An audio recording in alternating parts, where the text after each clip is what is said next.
Olá, muito boa tarde, seja bem-vindo a mais uma JE Talks desta Portugal Exportador, o especial que segue esta semana para as bancas com o Jornal Económico e que um evento que arrancou, aliás, esta quarta-feira.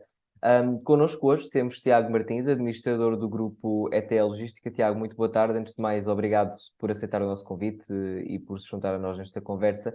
Olhando para aquilo que é o setor exportador em Portugal, o mercado exportador, digamos. Há muitas vertentes para a qual podemos analisar, ou vários indicadores, aliás, pelos quais podemos analisar a prestação portuguesa nesta área. A logística é, sem dúvida, um deles, não é? Sem dúvida. Antes de mais, João, queria agradecer o convite que nos foi endereçado ao Grupo ETE. Para nós é um privilégio, para mim também pessoalmente, é com muito agrado que acedi a este convite, poder participar mais uma vez, aliás, podemos participar mais uma vez enquanto grupo, não só no Portugal Exportador, mas também nesta entrevista que nos concederam e que agradecemos muito e que temos todo o prazer em contribuir com aquilo que é a nossa experiência e com a nossa visão do mercado em que nos situamos. Nós é que agradecemos. Muito obrigado. Relativamente à questão que coloca, sim, João, nós podemos analisar, de facto, estamos a viver tempos diferentes, eu diria. Não estamos a viver os tempos do business as usual, temos todos, nos vários quadrantes da economia e da sociedade, desde inícios de 2020, adaptado a novas realidades que primam por alguma imprevisibilidade, a necessidade de resiliência, de inovação, e, de facto isso também se espelha não só em termos daquilo que é o comportamento e a dinâmica do comércio internacional, designadamente aquilo como afeta e como afetou a economia portuguesa, e também o papel da logística enquanto, permita-me este anglicismo, enquanto um enabler, um facilitador também desse processo e dessa dinâmica do comércio internacional.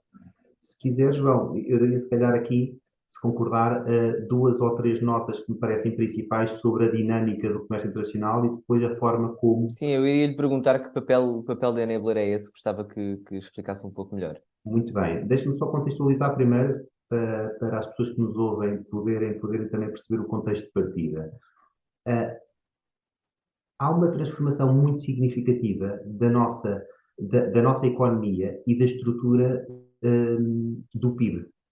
No fundo, é um indicador, como sabemos, que mede o crescimento e a saúde de uma economia, não é? De facto, se nós olharmos, tendo apenas como referência de 2010, foi o ano pré-troika, digamos, as exportações representavam cerca de 30% do nosso PIB. Em 1996, portanto, uns anos antes, representavam sensivelmente a mesma coisa, 27%. Em 2021, estamos com cerca de 43%. E estima-se, isto inclusivamente palavras proferidas pelo nosso Ministro da Economia e do Mar, estima-se que possamos chegar a 50% do PIB, portanto, peso das exportações em função do PIB. Ora, isto é uma mudança claramente disruptiva, muito assinalável, muito positiva, muito saudável da Em nossa muito pouco situação tempo. em muito pouco tempo. Portanto, por isso é que eu fiz a referência, 96, 27%, 2010, portanto, 14 anos depois, 30%, apenas mais 3 pontos percentuais, e agora em cerca de 12 anos, aumentamos de 30% para praticamente 50%. Portanto, é um salto Tiago, bastante e permita-me saudável. interrompê-lo. As empresas têm capacidade estrutural e de dimensão para dar resposta a essa exigência. Pergunto isto porque, como sabemos, uma esmagadora maioria do tecido empresarial português é constituído por PMEs. Muitas delas exportam, é verdade, mas há essa capacidade de expandir, para dar resposta a esse peso cada vez maior no PIB. A realidade mostra-nos que sim. É engraçado, João, e noutras funções que eu exercia em 2015, em que a Troika ainda estava em Portugal, eu recordo-me perfeitamente do impulso que a Troika veio dar ao nosso tecido empresarial, designadamente no tecido das empresas de base nacional, não as multinacionais, não as grandes unidades de capital, muitas vezes de capital estrangeiro. Essas empresas, esses setores também, de alguma forma, penso que está implícito na sua questão, mais tradicionais, como por exemplo o calçado, para pôr nomes nas coisas, não é? O calçado, o têxtil, que são dois setores tradicionais, a cortiça, foram setores que se tiveram que reinventar. Isso passou muito pela capacidade destas empresas, não obstante serem empresas, como o João referiu, PMEs ou médias empresas, mas na sua essência PMEs, tiveram de facto de se reinventar porque isso era a diferença entre a sua estagnação ou mesmo desaparecimento ou a sua contínua evolução e, portanto, o prosseguir da sua atividade. E a verdade, João, é que essas empresas, na generalidade, conseguiram fazer isso. Agora, conseguiram fazer isso, eu diria, e é o desafio também que eu penso que se continuará a Mas colocar houve dores de crescimento. houve dores de crescimento, houve empresas que desapareceram, houve muitos, e eu também tenho uma experiência significativa em banca de investimento, houve muitos NPLs, ouvimos falar muito dos NPLs, dos Non-Performing Loans e do fardo, entre aspas, permita-me a expressão, que os bancos também tiveram que suportar com algumas empresas que de facto não mostraram a liquidez e a saúde financeira para prosseguir a sua atividade. É verdade, João. Tudo isso, os programas de reestruturações financeiras que foram também adotados pelo governo, é verdade, mas a verdade é que hoje se estamos a saltar de 30% das exportações do PIB em 2010 para 50%, é sinal que alguma coisa foi muito bem feita. E, de facto, e também foi um setor que eu segui com alguma proximidade em experiências minhas anteriores no mundo da banca de investimento, foi porque, por exemplo, o setor do calçado e o setor têxtil conseguiram fazer algo muito assinalável. Não obstante, estamos a falar muitas vezes de PMEs, conseguiram, com alguns fatores, penetrar mais no mercado internacional e aumentar o peso das suas exportações no seu volume de negócios. Isso foi diferenciador. Agora, como é que o conseguiram? A minha visão pessoal é que conseguiram apostando em algumas coisas que hoje estão na agenda, e estão na agenda de todos, porque essas empresas começaram a olhar com alguma antecedência. Mas A inovação. estarão sempre na agenda, a questão é essa. Eu penso que cada vez mais deixaram de estar na agenda porque tem que estar implícito já. Ou seja, nós colocamos na agenda e depois deixamos de pôr na agenda porque passa a ser implícito, não é? E esses fatores, João, eu diria que foi a inovação, a aposta na inovação, a aposta na sustentabilidade, a aposta por participação em ações de internacionalização e aqui promovido de alguma forma também pelas autoridades nacionais, nomeadamente o ICF, que a minha visão pessoal é que tem feito um trabalho também muito interessante junto das empresas. E com estas diferenciações de percepção de qualidade, na inovação, na sustentabilidade dos seus, quer métodos, quer processos, quer até matérias-primas utilizadas, estas empresas dos chamados setores tradicionais conseguiram demonstrar uma resiliência grande, penetrar em mercados que até aí não tinham uma presença tão assinalável e, porventura, até algumas delas, diversificar mercados geográficos e penetrar noutro tipo de economias em que até aí não estavam. João, eu acho que é de assinalar também a este nível, num contexto também mais macro, que mostra bem a dinâmica das exportações nos últimos anos, é que nós passamos um, a ter um país O saldo da balança exportadora o foi saldo conhecido na semana da passada. balança melhorou, mas eu nem ia por aí. Apesar de o peso da zona euro, se nós compararmos entre, eu diria, entre 2000 entre 2021 e o ano anterior, e os últimos anos que antecederam, eu diria que a zona euro, o grosso das produções para a zona euro, em termos de peso, basicamente manteve-se, mas há aqui uma nota de alguma diversificação, com especial ênfase, por exemplo, naquilo que é o mercado dos Estados Unidos e até do Canadá. Ou seja, há aqui um sinal que, apesar o bloco europeu continuar a ser um bloco extremamente relevante nas nossas exportações, há aqui sinais muito positivos da penetração no tipo de mercados, com uma pujança e com uma força também muito significativos a nível mundial, que é apenas e só o caso dos Estados Unidos e de alguma forma também o Canadá. Não estou aqui a frisar outro tipo de mercados de dimensão mais pequena, mas que também de alguma forma fomos diversificando. E, portanto, isto é um trabalho também que eu penso que Claro. tem que ser assinalado. Agora, deixe-me só reforçar aqui um ponto, e muitas vezes isto não se fala. Eu penso que o Jornal Económico até apontou esse facto, e que de alguma forma também, nós temos que ter a noção que a evolução do comércio internacional, e neste caso estamos a colocar o ênfase nas exportações, os dados que normalmente não, que são divulgados pelo INE, que normalmente são percepcionados pelos leitores, são dados divulgados em preços nominais. E, portanto, eu estou a frisar este ponto porquê? Porque a inflação tem aqui um papel muito significativo naquilo que é o aumento do valor das exportações. Portanto, nós, de alguma forma, temos também, para uma análise justa e objetiva, temos que tentar segmentar a dinâmica das nossas exportações nacionais naquilo que é a perspectiva em volume e a perspectiva em valor, não é? Mas mesmo aqui, se eu fizer, por exemplo, uma comparação, tenho aqui os dados à frente, se eu fizer uma comparação com 2010, ou seja, 2021 para 2010, o que temos é que, apesar de tudo, em exportações, nós, economia nacional, o conjunto das nossas exportações, tiveram um ganho de volume de 26%, enquanto que em valor foi 70%. Portanto, é assinalável a diferença entre uma coisa e outra. Quando falamos de importações, o aumento do volume das importações não foi tão significativo como as exportações, lá está, o que é um indicador muito positivo, foi apenas de 9% em volume nas importações, contra 26% que eu referi no que concerne às exportações, e ainda nas importações, mas em valor foi de 42%.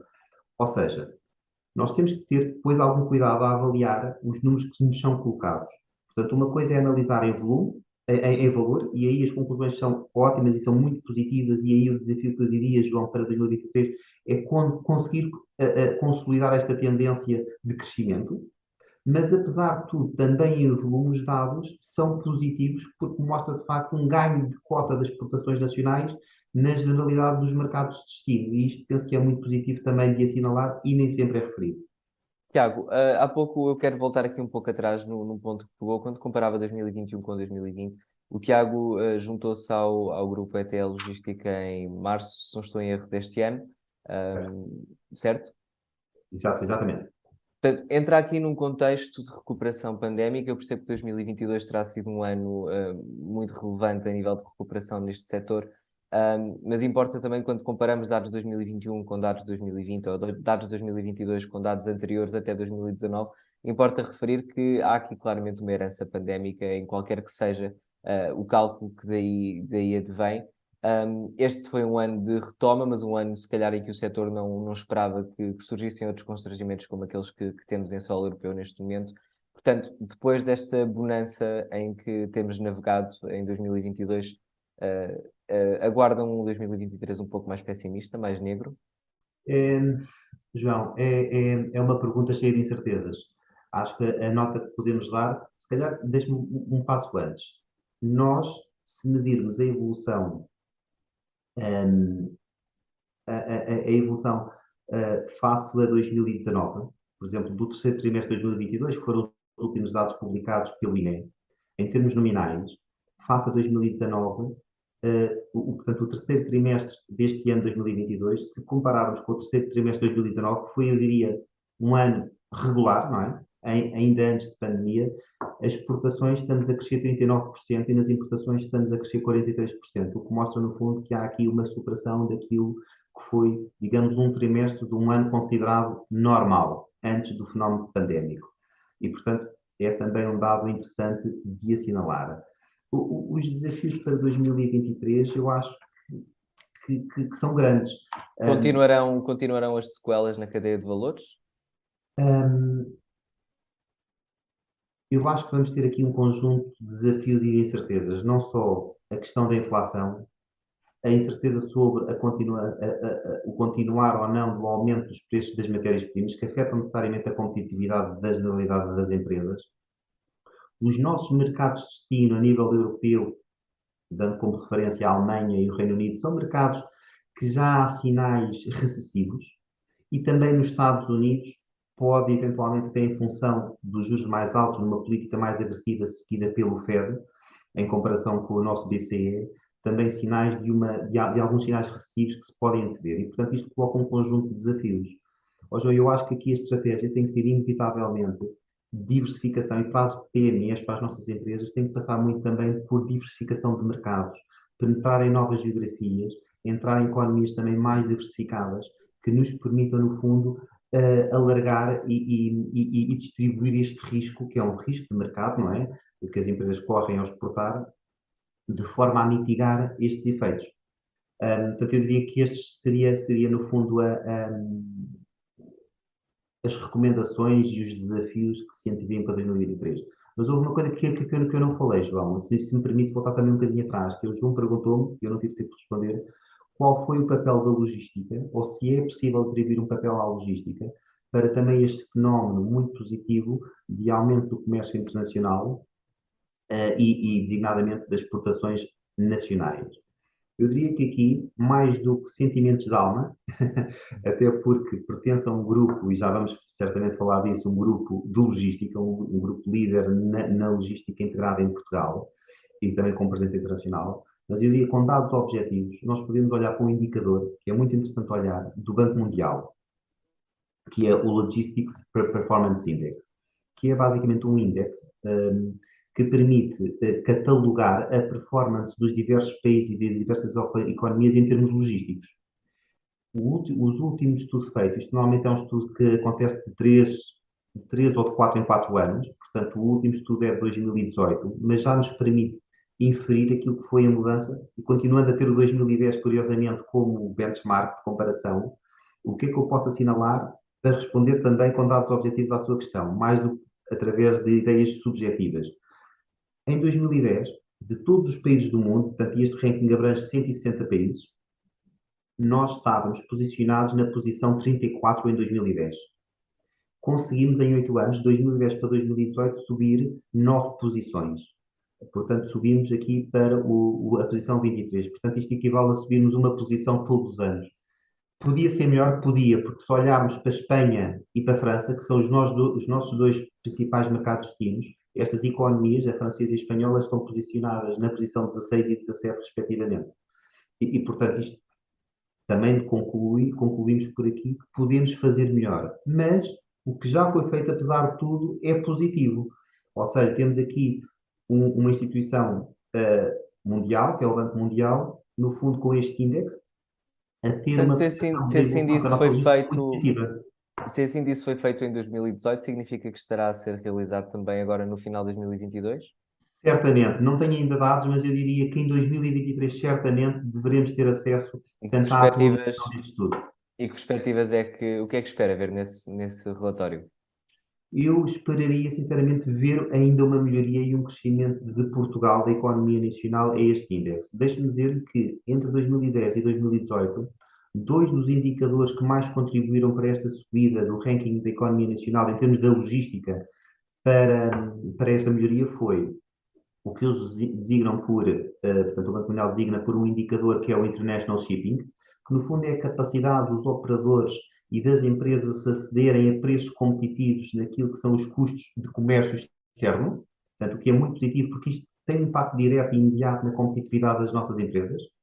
E, por outro lado, uma coisa que me parece muito relevante, que é designado pelo pilar do Logistics Competence, que, como o nome traduz a competência e a qualidade dos serviços logísticos prestados pelos operadores do setor, onde se integra o grupo ETN, naturalmente, à generalidade das nossas empresas nacionais.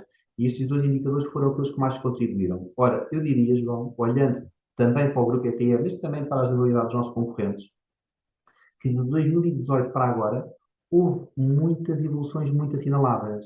Desde logo, um fenómeno de integração vertical que foi sendo trabalhado pelos operadores. O Grupo ET é disso o exemplo, o expoente máximo da integração vertical em Portugal, na medida em que nós temos 6 áreas de atividade que se integram entre si e que nos permitem oferecer soluções completamente integradas door to door, como costumamos dizer.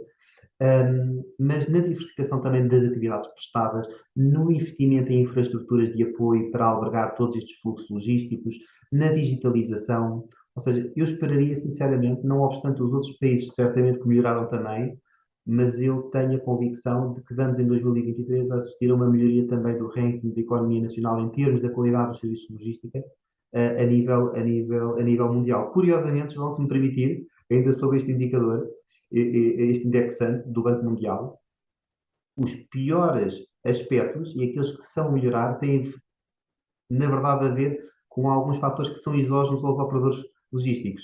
E enuncio um, que é o funcionamento das alfândegas e todos os processos aduaneiros. O que é interessante, por uma perspectiva, porque isso não depende, é exógeno aos operadores privados e, portanto, Claro. depende aqui das nossas autoridades, que também a esse nível têm de contribuir para a maior agilização, menor burocratização de todos estes processos. E eu espero Portanto, que aí também, aponta então assim o dedo também a essa questão por cá.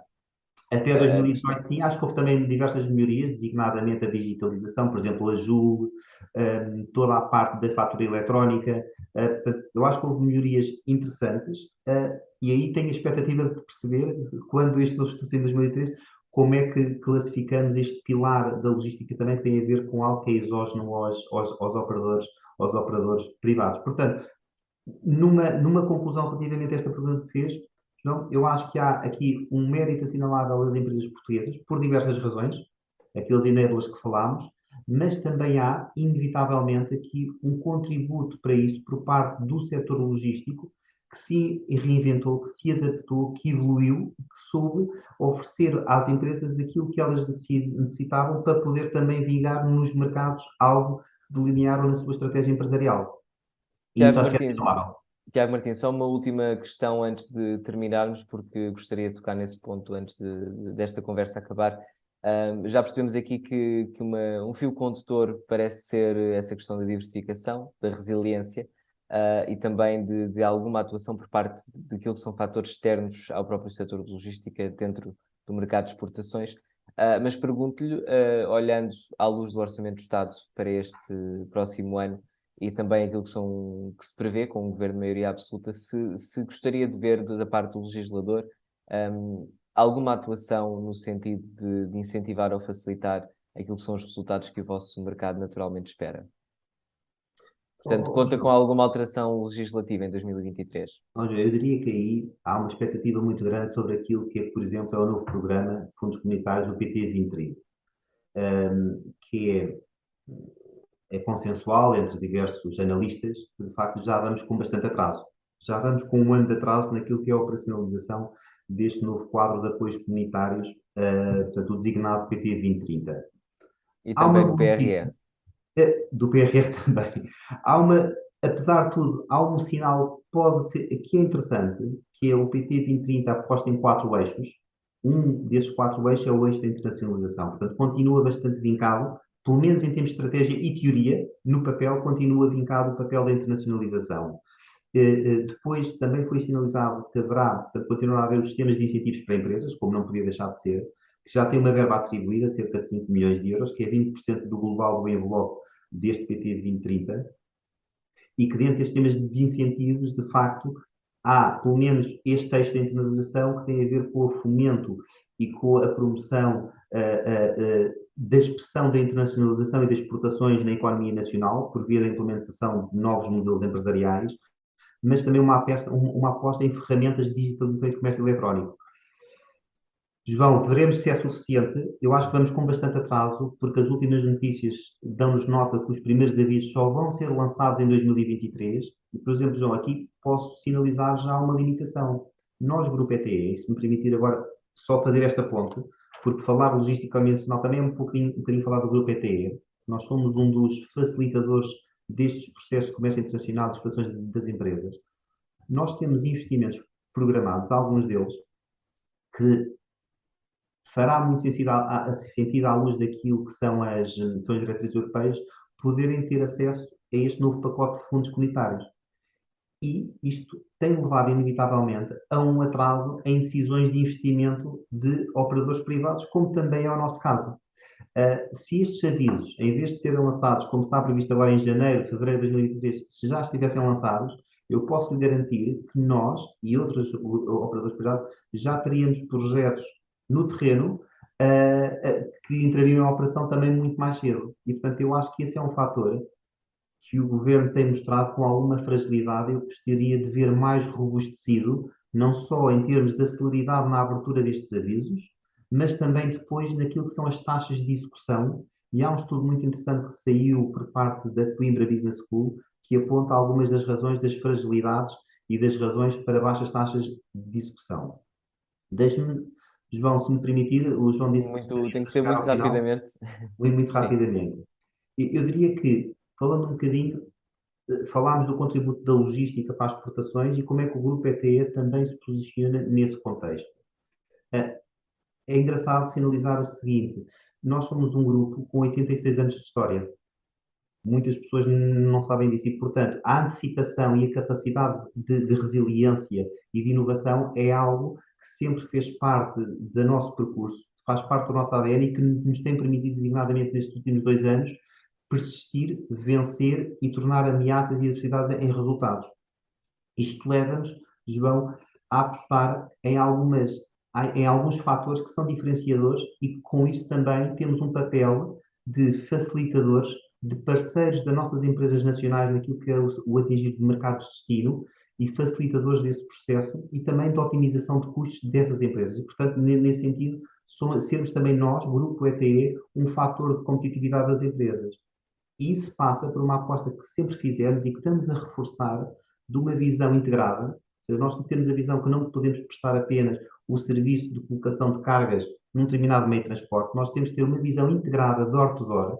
E, portanto, nós sempre apostámos numa integração vertical das nossas operações, tendo desde o transporte marítimo, à parte da operação portuária, à parte do transporte fluvial, à parte da operação logística em sentido estrito, agências de navegação e também áreas de engenharia. Isto permite-nos abranger toda a cadeia de valor e conseguir dar soluções completas e agregadoras aos nossos clientes e com isso também facilitar o processo de penetração das empresas em outras economias.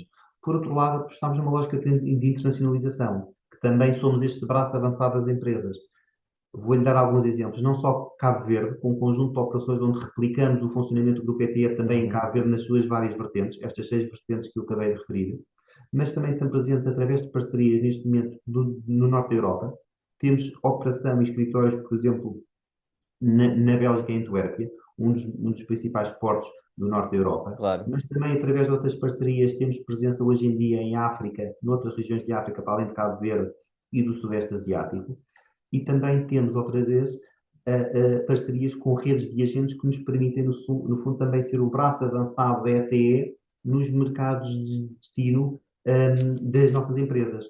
Isto permite-nos, João, no fundo, uma preocupação que temos, que é mais do que uma relação comercial de um prestador de serviço com os nossos clientes, sermos efetivamente um parceiro que contribui com soluções, uma espécie, se me permite, de trusted advisor das empresas, não é? Um parceiro que aporta valor, apresenta soluções e permite também às empresas penetrar com mais eficácia, com mais rapidez naquilo que são os seus mercados de destino, assegurando uma fiabilidade de toda a operação. Certo. Muito obrigado, Tiago. Eu digo que estes são os nossos desafios e o nosso contributo. Chegámos mesmo ao fim do nosso tempo. Agradeço-lhe uma vez mais ter-se juntado a esta JTE Talks. Nós é que agradecemos. Muito obrigado, João. Obrigado também a si que esteve desse lado a acompanhar. Já sabe que pode ver e rever estes e outros programas sempre quiser na JETV, em jornaleconómico.pt, onde toda a informação está, como sempre, em constante atualização. Recordo que este especial Portugal Exportador segue amanhã, sexta-feira, para as bancas, com o Jornal Económico. Tenha uma boa semana.